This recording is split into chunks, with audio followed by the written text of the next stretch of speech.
আসসালামু আলাইকুম। কাছে কিংবা দূরে, দেশে কিংবা বিদেশে, যে যেখান থেকে আমার ভিডিওটি দেখছো, সবাইকে হাংরি মেয়ের পক্ষ থেকে শুভকামনা। তো বন্ধুরা, কেমন আছো তোমরা সবাই? আশা করি সবাই অনেক ভালো আছো। আমরাও আল্লাহর রহমতে অনেক ভালো আছি। পিঠাপুলির দেশ আমাদের এই বাংলাদেশ। শীত এসে গেছে, পিঠা না খেলে কি হয় বন্ধুরা? তোমরাই বলো। আজকে আমি তোমাদের বানিয়ে দেখাবো একই পিঠার দুইটি রূপ। ভাবছো কোন পিঠা? দেখতে থাকো।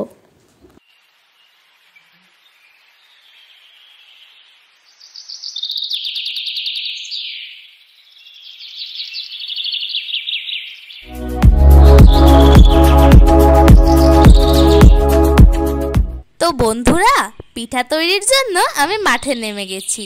এখন শুরু হবে আমার খেলা। এজন্য আমি প্রথমেই নিয়ে নিচ্ছি 3 কাপ চালের গুঁড়া, সাথে আধা কাপ ময়দা।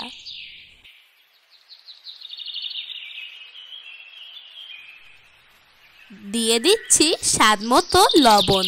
খেলার আগে শুরু হয়ে গিয়েছে প্র্যাকটিস, এখন চলছে প্র্যাকটিস। কিছুটা পানি দিয়ে গোলাটিকে পাতলা করে নিলে কিন্তু খারাপ নয়।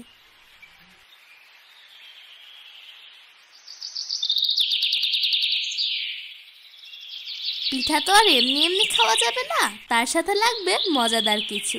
এজন্য আমি বানিয়ে নিচ্ছি শুটকি ভর্তা।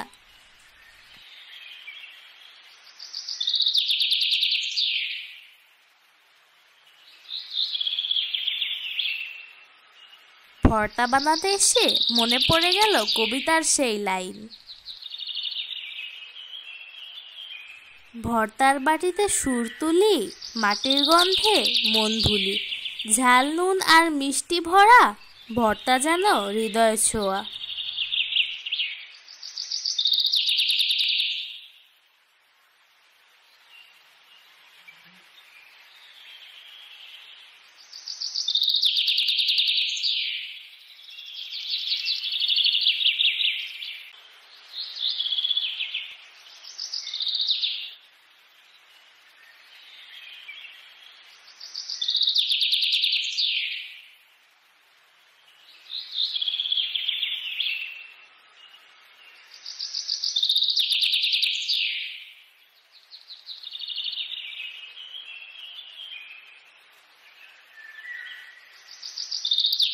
তো বন্ধুরা দেখো, তোমাদের সাথে কথা বলতে বলতে আমার ভর্তাটি রেডি হয়ে গিয়েছে।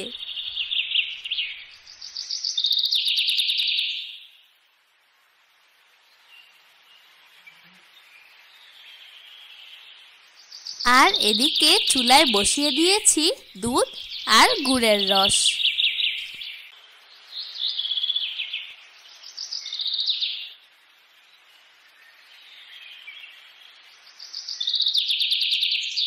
আমাদের প্র্যাকটিস শেষ হয়ে গিয়েছে, এখন শুরু হবে মূল পর্বের খেলা।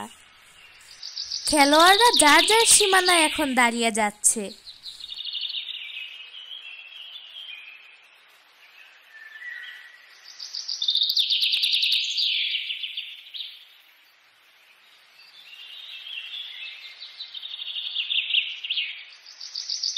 এখন গোল হয়ে গিয়েছে।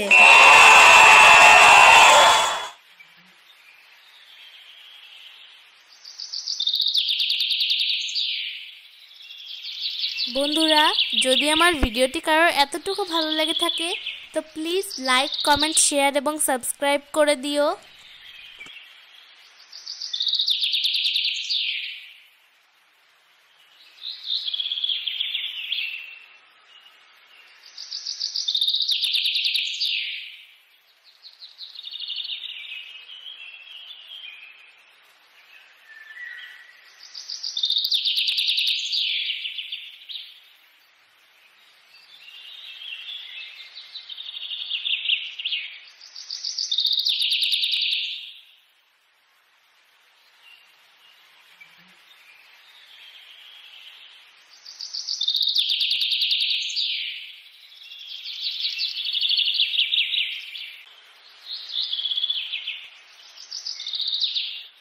আমি দুধ আর গুড়টি আলাদা করে জাল করে নিয়েছি।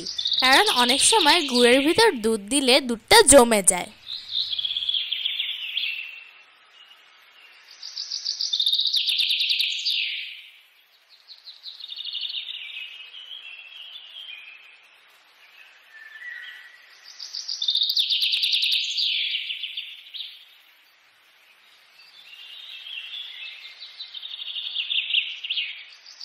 খেলতে খেলতে বড্ড ক্লান্ত হয়ে গিয়েছি, এখন কিছু খাওয়ার পালা।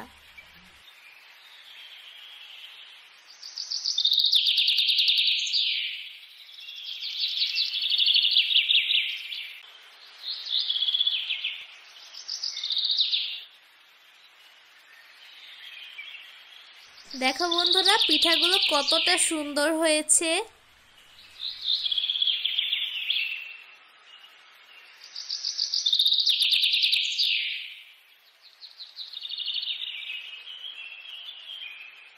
এবার ভর্তার সাথে পিঠা খাবো। আহ, যেন অমৃত।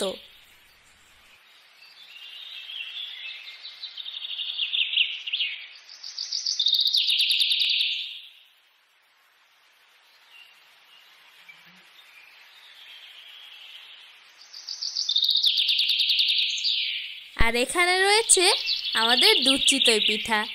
এই পিঠার যে রসটি ছোটবেলায় বলতাম চা খাচ্ছি।